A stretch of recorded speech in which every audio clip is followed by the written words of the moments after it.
अवधूत चिंतन श्री गुरुदेव दत्त श्री स्वामी समर्थ। नमस्कार मंडळी, आज मी तुम्हाला अशी एक ट्रिक सांगणार आहे ज्यामुळे 100% तुमची भाकर फुगणारच। तर व्हिडिओ स्किप न करता पूर्ण बघा आणि लाईक शेअर सबस्क्राईब नक्की करा।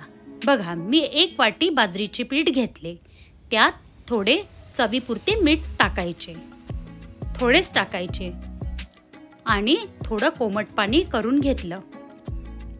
आता बघा, मी हे कोमट पाण्याने पीठ छानपैकी मळून घेते, बघू शकता। आणि ही पीठ आहे ना, छान असं खूप याची म्हणजे मॉलिश करायची, तरच आपली भाकर खूप छान फुगणार।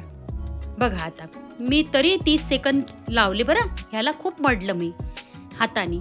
आता बघा, याचे 2 गोळे केले आणि आता या गोळ्याला मी थोडं पाणी लावून घेते आणि हातावर असं थापायचं। तुम्हाला जर असं थोडं थापायचं नसेल हातावर तर तुम्ही लाटून पण करू शकता किंवा थापून बी, तुम्हाला जशी आवडली तशी करा। हे बघा, आता माझी ही एवढी थोडी अर्धी झाली, म्हणजे ही भाकर अर्धी झाली। आता पाणी लावून अशी थापायची, तुमच्याच्यान जेवढी थापली गेली हातावर तेवढी थापायची। नंतर मग परातीत पीठ टाकून ही अशी थापत जायची, गोल गोल गोल गोल काठाकाठानी।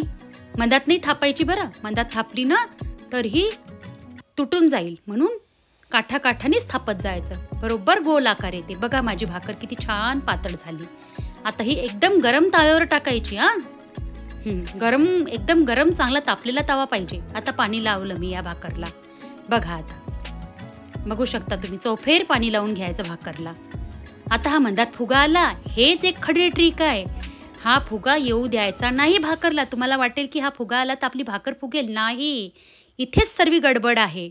हा फुगा पटकन काढून टाकायचा बरं। अशी माझ्यासारखं आता मी सराट्याने कशी कोपऱ्याने हे करून राहिली, तसा तो फुगा पटकन काढून टाकायचा, नाहीतर आपली भाकर पूर्ण अशी थोडी होईल पण जास्त फुगणार नाही, बघू शकता तुम्ही। आता बघा, आता ही खालून छान झाली की तरच परतायची। आता बघा, ही भाकर माझी कशी फुगली, बघू शकता तुम्ही। बघा किती छान टम फुगली। हीच एक ट्रिक आहे, खालून पूर्ण होऊ द्यायची बरं। पाणी लावल्यावर आहे ना, खालचा भाग पूर्ण होऊ द्यायचा आणि मग उलटायची, आणि उलटल्यावर पण तो पण भाग परत होऊ द्यायचा आणि मग अशी काठाकाठानी शेकायची। बघा कशी भाकर झाली आपली, बघू शकता किती छान पापुद्रा आलेला आहे। खूप गरम आहे बरं, माझ्या हाताला खूप चटके लागत आहे, तुम्ही समजू शकता।